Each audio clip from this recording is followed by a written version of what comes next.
प्रिय विद्यार्थियों नमस्कार। मैं हूं प्राध्यापक शांतिलाल विश्नोई और आप देख रहे हैं SLB Hindi tricky YouTube channel. आज मैं कक्षा 10 हिंदी विषय जो है उसके महत्वपूर्ण प्रश्न लेकर आपके सामने उपस्थित हुआ हूं। इससे पहले मैंने कक्षा 12 हिंदी अनिवार्य और साहित्य के कुछ वीडियो महत्वपूर्ण प्रश्नों से संबंधित अपलोड किए थे, तो उनको देखकर कक्षा 10 के विद्यार्थियों की भी मांग है कि हमें भी महत्वपूर्ण प्रश्न बताए जाए। तो उसी कड़ी में आज कक्षा 10 हिंदी विषय जो है उसके महत्वपूर्ण प्रश्न यहाँ पे रखने जा रहा हूँ। तो देखिए प्रश्न नंबर एक इस प्रकार है कि गोपियाँ श्री कृष्ण को चोर क्यों यहाँ पे आप ये माने गोपियों ने श्री कृष्ण को चोर क्यों कहा और कौन कौन से तर्क दिए, यानी क्या क्या बात कहकर उन्होंने श्री कृष्ण को चोर कहा। प्रश्न नंबर 2 है गोपियों का कृष्ण के प्रति जो प्रेम है वो किस प्रकार व्यक्त हुआ है। कृष्ण के प्रति जो प्रेम है वो किस प्रकार व्यक्त हुआ है।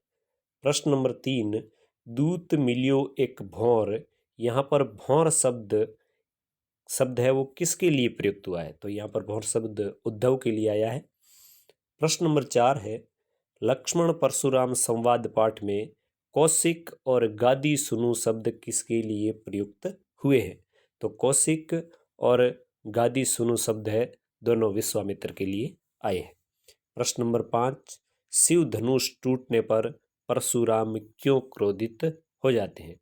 प्रश्न नंबर 6 परशुराम और लक्ष्मण की चारित्रिक विशेषताओं को लिखिए। यह प्रश्न इस प्रकार बन सकता है कि परशुराम और लक्ष्मण की चारित्रिक विशेषताओं का तुलनात्मक अध्ययन कीजिए। इसके बाद आप देख रहे हैं प्रश्न नंबर 7 देव ने श्री ब्रज दूल्हे किसे कहा, तो श्री कृष्ण को कहा। प्रश्न नंबर 8 देव ने श्री कृष्ण को जग मंदिर का दीपक क्यों कहा, बहुत ही महत्वपूर्ण प्रश्न है ये आपके लिए। प्रश्न नंबर 9 मनुष्य के सभी मनोरथ कब पूर्ण होते हैं, मनुष्य के सभी मनोरथ कब पूर्ण होते हैं। प्रश्न नंबर 10 प्रकृति पद्मिनी के अंशुमाली, यहाँ अंशुमाली किसे कहा है और क्यों कहा है, तो यहाँ अंशुमाली शब्द सूर्य के लिए आया है क्योंकि वह संपूर्ण प्रकृति रूपी पद्मिनी है, उसका संपूर्ण भरण पोषण सूर्य ही करता है। प्रश्न नंबर 11 अभी न होगा मेरा अंत, निराला ने ऐसा क्यों कहा, बहुत ही महत्वपूर्ण प्रश्न ये भी। प्रश्न नंबर 12 पुष्प पुष्प से तंद्रालस लालसा खींच लूंगा मैं, पंक्ति का भावार्थ लिखिए, इसका क्या भाव है, कवि क्या कहना चाहता है। प्रश्न नंबर 13 मातृवंदना कविता का मूल भाव लिखिए। प्रश्न नंबर 14 कवि निराला भारत माता को क्या क्या समर्पित करने की बात करते हैं मातृवंदना कविता में। प्रश्न नंबर 16 अभी न होगा मेरा अंत, कविता की मूल संवेदना लिखिए। इस कविता के माध्यम से कवि है वो अपनी किस मनोवृत्ति का परिचय दे रहा है।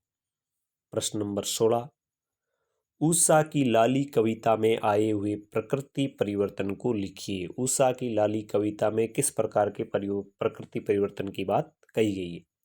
प्रश्न नंबर 17 उषा की लाली कविता में हिमगिरी शब्द किसके लिए प्रयुक्त हुआ है, तो हिमालय के लिए।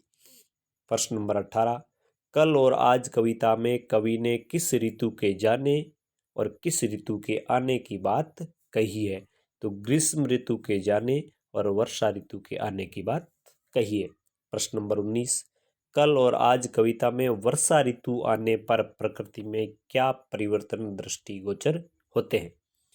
प्रश्न नंबर 20 देव के सवैयों के आधार पर कृष्ण के रूप सौंदर्य का वर्णन कीजिए। जो देव का सवैया है पायनी नुपुर मंजू बजे कटी किंकणी की धुनी मधुराई, तो उसके आधार पर कृष्ण के रूप सौंदर्य का वर्णन करना है।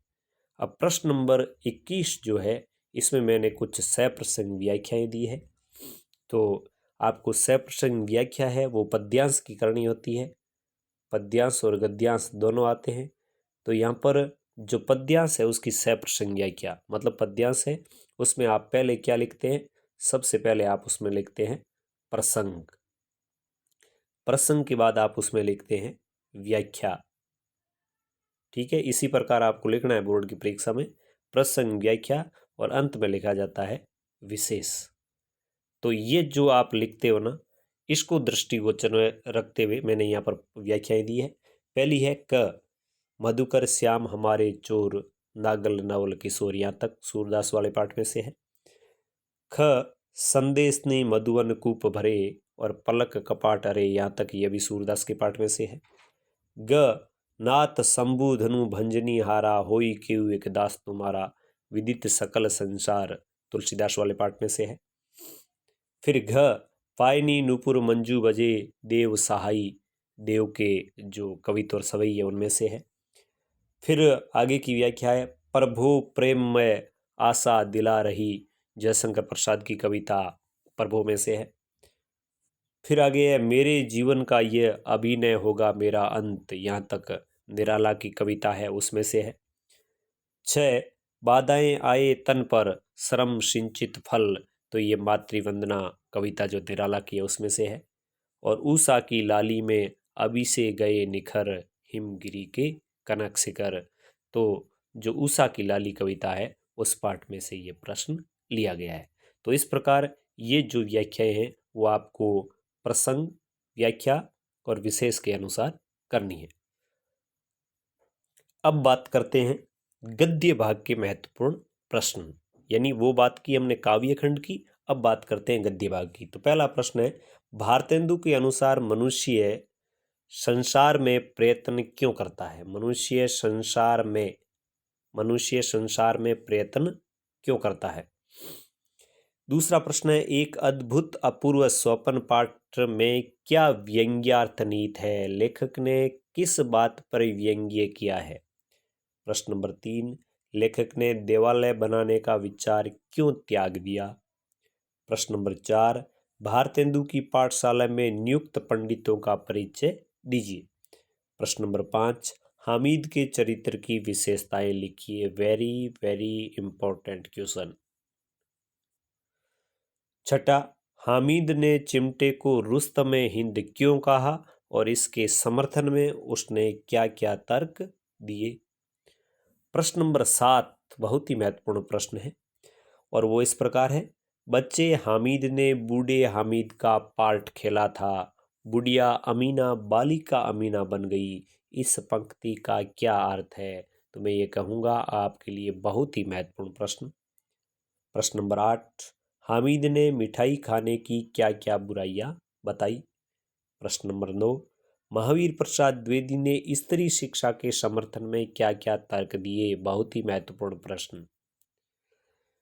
प्रश्न नंबर 10, स्त्री शिक्षा के विरोधियों की क्या दलीलें हैं? मतलब स्त्री शिक्षा का विरोध करने के लिए वो क्या क्या बात कहते हैं? तो ये भी प्रश्न महत्वपूर्ण है। प्रश्न नंबर 11, बौद्धों के धार्मिक ग्रंथ त्रिपिटक की भाषा कौन सी है? तो इसकी भाषा है प्राकृत भाषा। प्रश्न नंबर 12, लेखक महावीर प्रसाद द्विवेदी ने किन किन स्त्रियों का उदाहरण देकर स्त्री शिक्षा का समर्थन किया? प्रश्न नंबर 13, लेखक ने पुरुष शिक्षा के क्या क्या अनर्थ बताए? यदि उन्होंने कहा कि यदि स्त्री शिक्षा से अनर्थ होते हैं तो पुरुष शिक्षा से भी अनर्थ होते हैं, और उसके पक्ष में उन्होंने अपने विचार रखे थे। प्रश्न नंबर 14, सुनहले सूर्योदय और सूर्यास्त की भूमि किसे कहा गया है? प्रश्न नंबर 15 क्या कहता है कि आखिरी चट्टान पाठ में लेखक ने मिट्टी के कौन कौन से प्रकार बताए? आखिरी चट्टान पाठ में लेखक ने मिट्टी के कौन कौन से प्रकार बताए? समुद्र के किनारे की जो मिट्टी है। प्रश्न नंबर 16 है, आखिरी चट्टान पाठ के आधार पर सूर्यास्त के सौंदर्य का वर्णन कीजिए। सूर्यास्त के सौंदर्य का वर्णन, यानी सूर्य जैसे जैसे अस्त हो रहा था वैसे वैसे प्रकृति में क्या परिवर्तन आ रहा था? बहुत बढ़िया प्रश्न है। प्रश्न नंबर 17, लेखक ने ईर्ष्या से बचने का क्या उपाय बताया? महत्वपूर्ण प्रश्न, बहुत ही महत्वपूर्ण। प्रश्न नंबर 18, लेखक ने ईर्ष्यालु व्यक्तियों से बचने के क्या तरीके बताए? तो यह भी प्रश्न महत्वपूर्ण। छोटा प्रश्न है, ईर्ष्या की बेटी का नाम क्या है? तो निंदा। प्रश्न नंबर 20, ईर्ष्या का मनुष्य के जीवन व्यवहार पर क्या प्रभाव पड़ता है? इस पाठ के सभी प्रश्न बहुत ही महत्वपूर्ण है। प्रश्न नंबर 21, लेखक ने चिंता और ईर्ष्या में क्या अंतर बताया। प्रश्न नंबर 22वां, लेखक के मतानुसार ईर्ष्या का कौन सा पक्ष लाभदायक हो सकता है। तो यहाँ पे देखिए प्रश्न नंबर 1, 2, 3, 4, 5 और 6, 6 प्रश्न इस पार्ट के हैं। एक से एक बढ़कर प्रश्न है और इनमें से निश्चित रहिए आप कि यह जरूर प्रश्न पूछा जाएगा। प्रश्न नंबर 23, सड़क पर गाड़ी चलाते समय हमें क्या क्या सावधानियां रखनी चाहिए सड़क सुरक्षा से संबंधित। प्रश्न नंबर 24, सड़क दुर्घटना के प्रमुख कारण क्या होते हैं। फिर प्रश्न नंबर 25 कहता है कि सड़क सुरक्षा के संदर्भ में हमारा क्या दायित्व है, एक नागरिक का क्या दायित्व है। प्रश्न नंबर 26 है, महावीर प्रसाद द्विवेदी अथवा भारतेंदु का जीवन एवं रचना परिचय लिखिए। तो किसी एक कवि का और एक लेखक का आपसे परिचय पूछा जाएगा। तो महावीर प्रसाद द्विवेदी अथवा भारतेंदु, आप इन दोनों को याद करें, बहुत ही महत्वपूर्ण साहित्यकार है, एक आपसे जरूर पूछा जाएगा। प्रश्न नंबर 27, स्त्री शिक्षा के विरोधी कुतर्कों का खंडन पाठ किस निबंध संग्रह से लिया गया है। तो महिला बोध निबंध संग्रह से लिया गया है। और प्रश्न नंबर 28, लक्ष्मण परशुराम संवाद रामचरितमानस के किस कांड से संकलित किया गया है। तो ये बालकांड से है या सुंदरकांड से है या लंका कांड से है या किष्किंधा कांड से है, कौन से कांड से लिया गया है, इस प्रश्न का आपको उत्तर देना है। अब गद्य भाग की कुछ व्याख्याएं यानी गद्यांश भी पूछा जाता है। उसमें भी आपको सबसे पहले है वो प्रसंग लिखना होता है, प्रसंग के बाद आपको व्याख्या लिखनी होती है और व्याख्या के बाद आपको विशेष लिखने होते हैं। तो यहाँ पर मैं आपसे फिर कहना चाहूँगा कि इन तीनों बातों को आप लिखेंगे तो ही आपको नंबर मिलेंगे, क्योंकि प्रसंग के नंबर अलग होते हैं, व्याख्या के अलग होते हैं और विशेष के नंबर अलग होते हैं। तो पहली जो व्याख्या है वो है, अमीना का दिल ये दिन भी कट जाएंगे यहाँ तक, तो यह ईदगाह पाठ में से है। फिर ख, बुढ़िया का क्रोध रहस्य क्या समझता यहाँ तक, तो यह भी ईदगाह पाठ में से है। फिर ग, मान लीजिए समझी जानी चाहिए, तो यह स्त्री शिक्षा के विरोधी कुतर्कों का खंडन महावीर प्रसाद द्विवेदी के पाठ में से है। फिर घ है, स्त्री शिक्षा शिक्षा शब्द बहुत व्यापक है और 16 आने मिथा है, ये भी महावीर प्रसाद द्विवेदी के पाठ में से है। फिर सूर्य का गोला तरफ देखता रहा, तो ये आखिरी चट्टान पाठ मोहन राकेश का पाठ है, उसमें से है।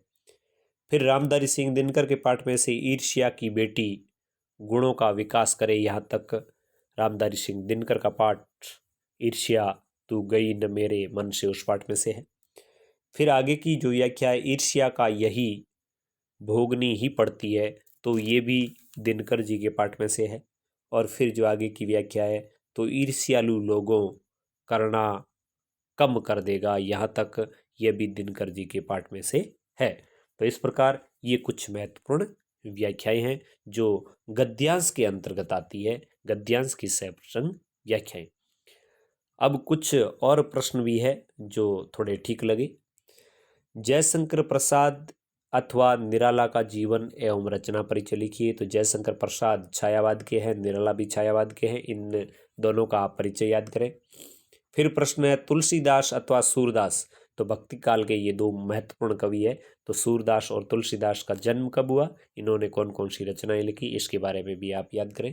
प्रश्न नंबर 32, राधा और श्री कृष्ण के बीच अपरिचय की दीवार कैसे टूटती है। प्रश्न नंबर 33, राम लक्ष्मण परशुराम संवाद पाठ में भृगु कुल केतु शब्द है वो किसके लिए आया है, तो ये शब्द आपके परशुराम के लिए आया है। और अब भावार्थ लिखिए, ये महत्वपूर्ण पंक्तियां हैं 3-4। सूर समर करनी करहीं कहीं जनावी आपू, विद्यमान रन पाई रिपु कायर कतही प्रतापू। तो इसकी आपको एक तरीके से भावार्थ लिखना है, इसमें संदर्भ नहीं लिखना है, विशेष नहीं लिखना है, केवल इसका अर्थ लिखना है। गादी सुनु के हृदय हंसी और न बूझ अबूझ, यहाँ तक इसका भी भावार्थ लिखना है। ग, लखन उतर आहुति सरिस और रघुकुल भानु, यहाँ तक लिखना है।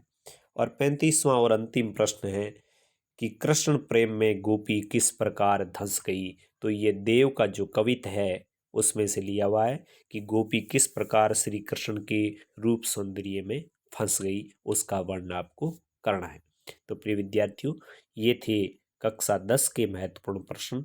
उम्मीद करता हूँ कि आपको ये प्रश्न बहुत पसंद आए होंगे। यदि आपको ये वीडियो पसंद आया है तो इस वीडियो को अधिक से अधिक लाइक करें, शेयर करें, चैनल को सब्सक्राइब करें। यदि आप पहली बार चैनल पर आए हैं तो ज़रूर इस चैनल को सब्सक्राइब करें।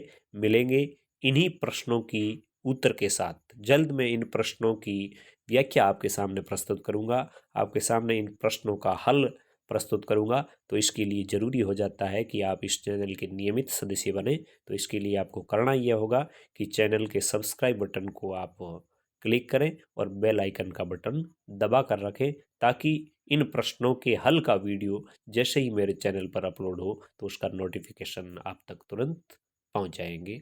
तो मिलेंगे हल प्रश्न पत्रों के साथ, तब तक आइए दीजिए, नमस्कार।